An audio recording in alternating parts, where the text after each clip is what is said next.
Magandang araw po mga kabarya. Ako po mag-unboxing ulit ngayon para kay Sir Dennis na natanggap ko. Medyo matagal na tong item na to dito sa akin. Hindi ako masyadong excited buksan to. Kasi ito lang naman yung proof set na Marcos 1975. Medyo marami na kasi akong ganito kaya hindi ako masyadong minamadaling buksan. And isa pa, meron pa ako dito andito pa kay Sir Ramil and kay Sir Jomar. Ito yung isa kay Sir Paulo. So may tatlo pa akong i-unboxing. At inuna ko na lang kung kay Sir Dennis dahil sobrang tagal na nito sa akin, ilang linggo na. Hindi ko lang kasi ito siya inaapura nga dahil masyadong common na yung barya na proof set na Marcos 1975. But anyhow, this is it. Bubuksan natin siya ngayong araw. Thank you po Sir Dennis. Si Sir Dennis, foreigner yan siya na nandito sa Pinas. Marami siyang collections na coin kaya ito kanyang pinapa-auction. So this is it.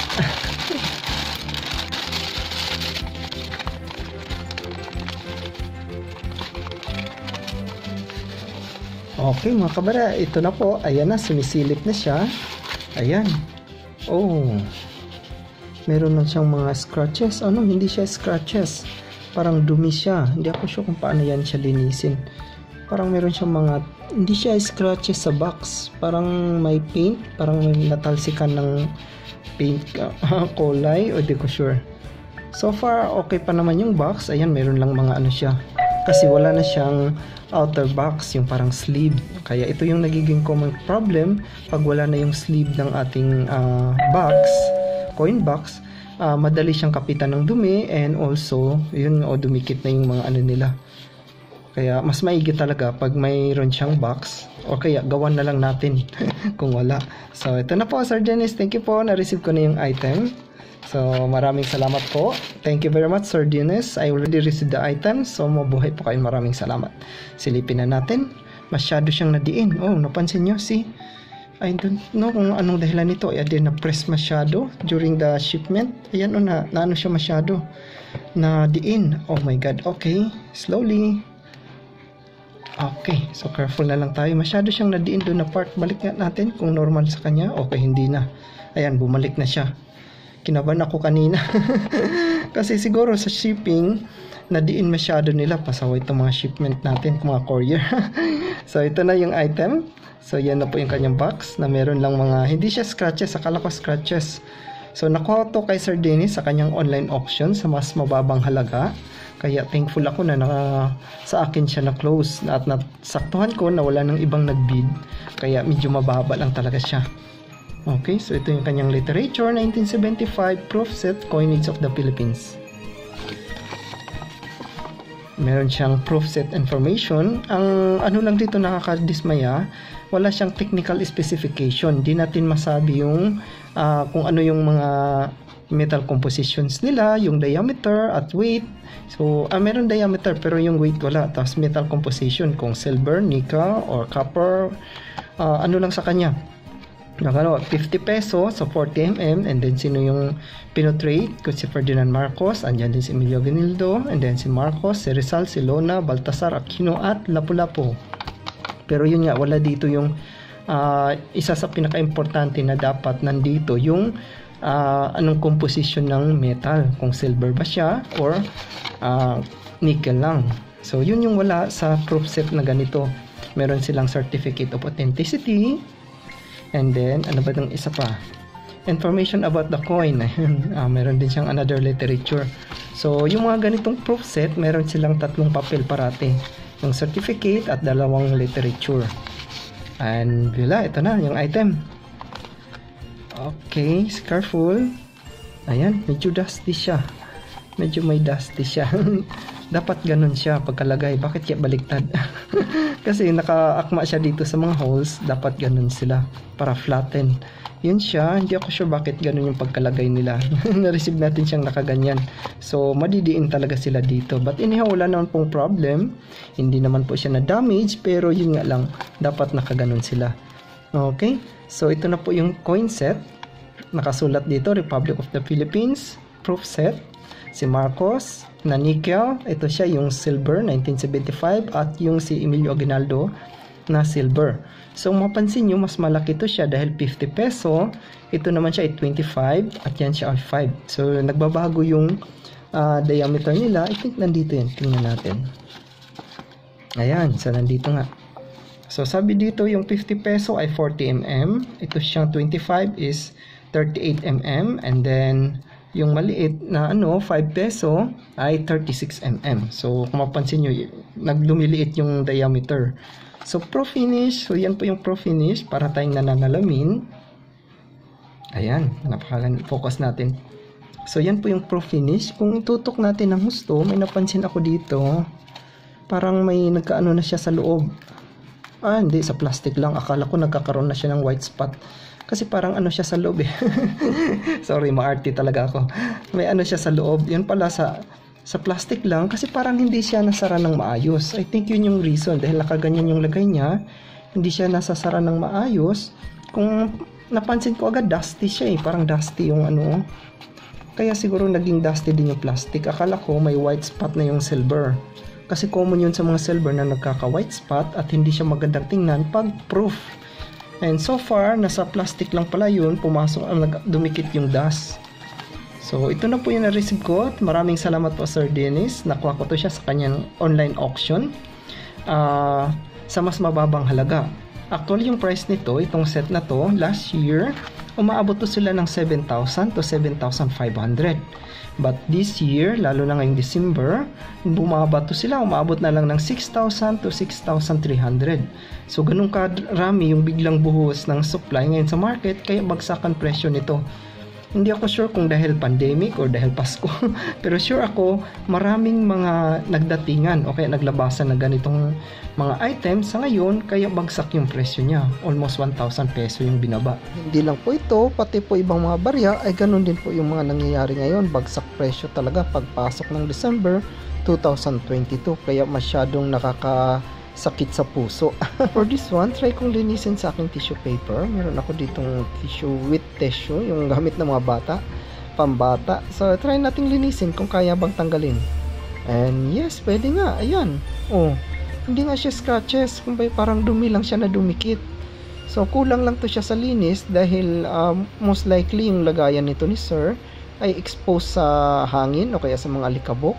Kaya kumapit yung mga dumi. So ito yung disadvantage pag yung box natin sa ganitong mga barya, wala siyang outer box o yung karton. Kaya kumakapit talaga yung mga dumi dito. So far, ayan ko pwede. Nalilinis naman pala talaga siya. So good job.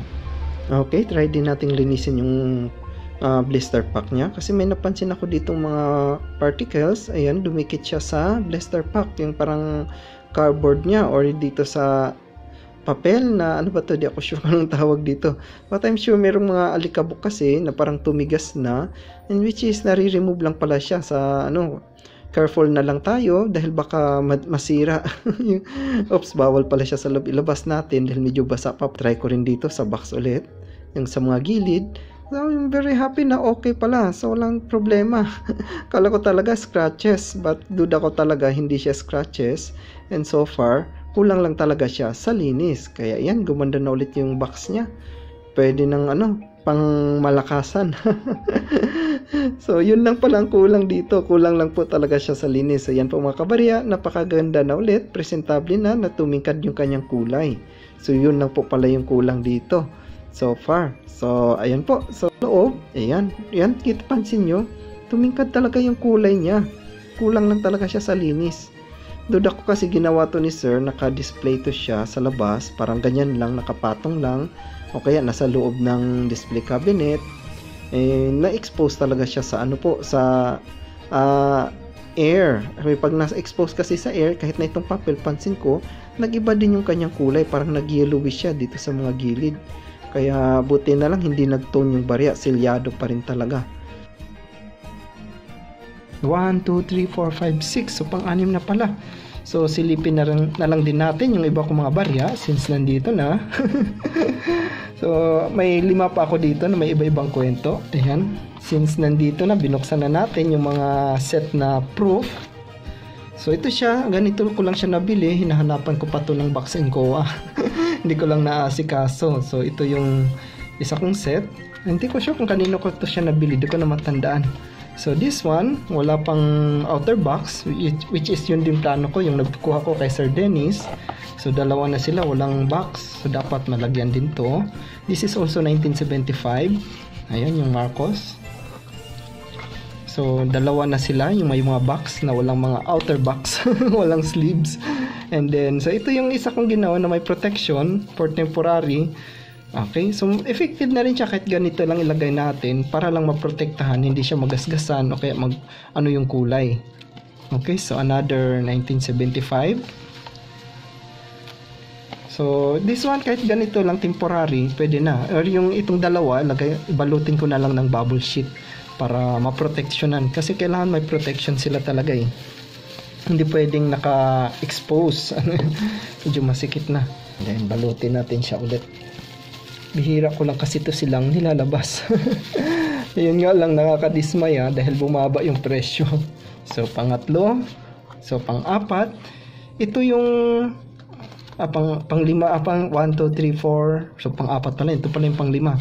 So ito siya, hindi siya original na sleeves o kaya outer box. Okay? So yun yung advantage sa kanya pag meron siyang box. Ayan, napoproteksyonan sila.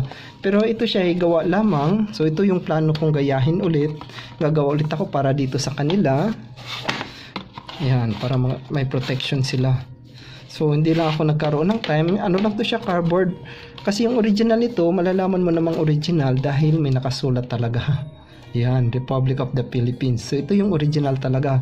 Swaktong-swakto yung yung fit na fit siya. Unlike this one, gawa lang sa mga folder. Ayan. Pero okay na rin, may protection na rin. Kaya ganito dapat ginagawa pag wala siyang outer box. So ito yung set ko na kompleto. May outer box. Ayan. Sa loob may COA, Certificate of Authenticity. And ito yung pinakagusto ko sa lahat sa mga barya ko. Kasi ano siya, ayan, ano bang tawag dito eh? Parang error na rin nato eh. Considered error na rin. Kasi, pansinin niyo yung mga tao, naka reverse. Hindi naman yan sila magalaw kahit ialog-alog mo. So, normally talaga, ganyan sila, nakatayo yung mga tao. Yung ulo, align talaga sila. Pero this one, ayan, inverted sila. So, hindi ako sure kung it considered error in packaging. Most likely error in packaging. So, yan po lahat yung mga proof set ko na 1975. So, bawat isa din naman ito. Yung iba kasi, yung pinuputol-putol nila. Last time, meron akong isa pang video na nakasold ako ng 3 ganito. Marcos na 50. Yan, 50 yan sa likod. Kasi yung isang Marcos ay 5. Ito siya, 5. Ayan, Marcos din siya pero 5. So, itong 50, nakasold ako ng 3 at isang 5. So, bali, 4 na barya na ibenta ko ng worth 10,000 peso lang. So, napakababa. Na-post ko rin natin yun siya. Ayan, i-flash ko sa screen yung previous na close deal ko. So, 10,000 yun sila na ibenta ko. Yung 3 ganito, 50 peso. At isang 5 peso. So, 4 na coin. Mura na po yun. Dapat talaga nasa 11 to 12,000 yun. Pero dahil nga nagbabaan yung presyo, yun nga, nitong December, nilet go ko na lang sila ng 10,000 pesos kasi meron ako isang item na gustong ma-avail. Okay, so balik natin. So, yan po yung mga proof set. Ito siya yung pinaka-complete ko sa lahat. And then inverted pa yung loob niya. And then ito, wala siyang box. Kaya iniisip ko minsan baka putulin ko na lang din at ibenta ng per peraso. At meron ding ibang variant nito, yung matte. At meron ding yung BU, yung specimen, tawag nila specimen.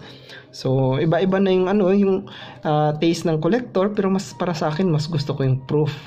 Kaya yung mga matte ko, yung hindi makintab pero may mint luster na mga barya, hindi dispatch ako na ng mas maaga. At yung mga cutted, yun nga, yung 3 piraso, dinispatch ako na lang din. And then meron pa akong natira dito na mga, ilang piraso ba to? 1, 2, 3, parang 5 na lang din pala. 4, and 5. So ito siya yung individual lang yung packaging ni Ferdinand Marcos. Ayan. So, isa lang din siya, nakasulat din dyan, solid sterling silver proof, 50, and 50 din sa likod. Okay, issued and then made in USA. Ayan, nakasulat talaga. Franklin Mint, made in USA. Ayan. So, ito naman ay may sarili din silang certificate of authenticity.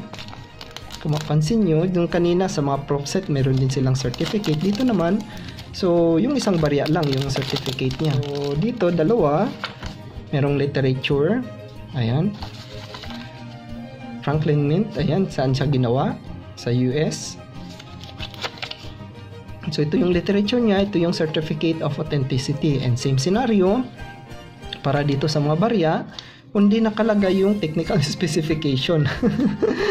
Wala yung diameter. Wala yung metal composition. So, yun yung parang ano dati, yung mga gawa nilang certificate of authenticity. Buti na lang yung mga latest ngayon, meron na silang nilalagay. However, meron pa rin kulang.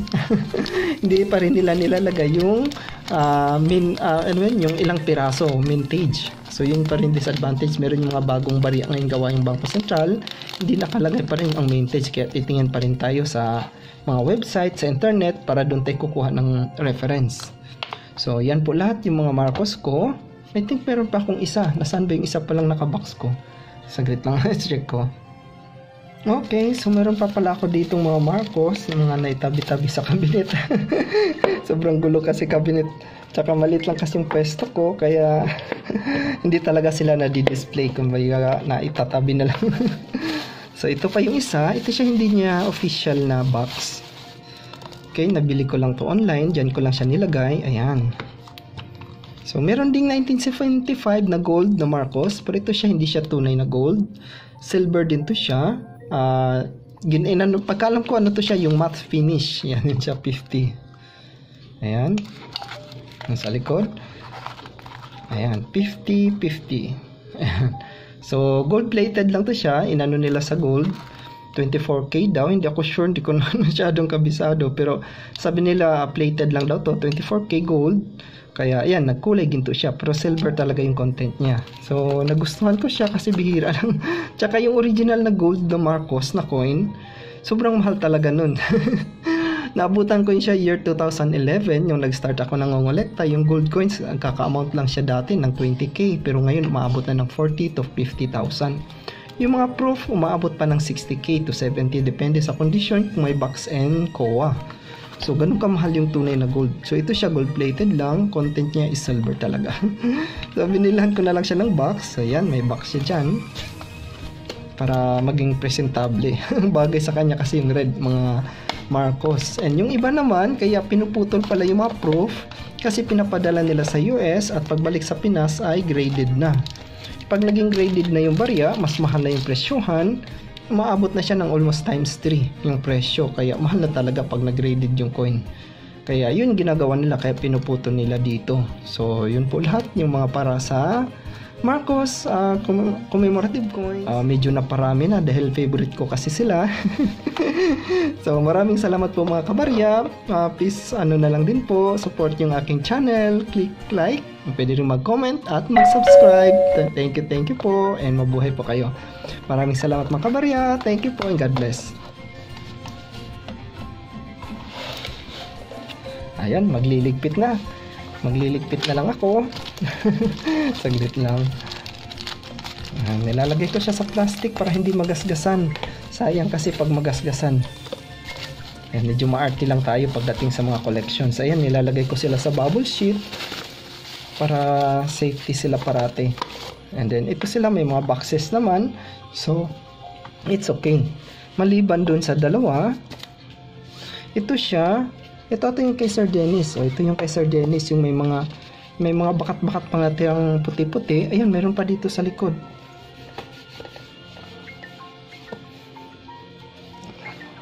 Okay, so yun lang pala. Kulang lang talaga siya sa linis. So, para hindi masira naman tong isa na walang bahay, kawawa naman. Usually, nilalagay ko na lang siya dito. Ini-insert ko lang sila. Medyo kumapal siya, but it's okay. Ayan, medyo kumapal nga lang. Ayan. Or hanapan dito sa kabila. Kasi meron pa siyang foam na protection. Dito I think walang foam. Ayan, walang foam. So hindi siya masyadong kakapal. So dito na lang siya sisingit. Dito nga bumakat na yung puti. Yung bilog. Kasi dyan ko siya dyan ko siya sinisingit. And then, next ginagawa ko is ilagay na lang siya dito sa bubble sheet para hindi talaga sila magasgasan. Medyo masikip lang sila. Okay, for time being, dahil hindi ko pa nga sila nagawan, itong dalawa ng outer box, so dito muna sila. Bubble sheet lang muna yung ginagamit ko. Ayan, safe na sila dyan. And then, ito siya, okay na siya. Meron naman siyang cover din. Natanggal lang din siya. So, lalagyan ko na lang dito ng rubber. Okay, rubber na lang lagay ko. Kasi dati ginagamit ko tape, medyo mahirap siya buksan pag tape. So, unlike sa rubber, madali lang silang, madali lang siyang baklasin din pag rubber kaysa dito sa tape. Okay, so hindi itong dalawa na protected na. So it's okay, balik na yan sila ulit sa cabinet.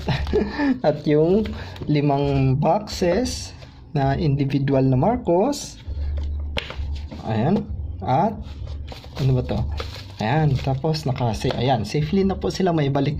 Maraming salamat po mga kabarya. Please support na rin po yung aking channel. Kindly subscribe, click din po yung like button, and pwede rin pong mag-comment, magtatanong, wala pong problema. Maraming salamat po, and mabuhay po kayo, and God bless. Maligayang Pasko!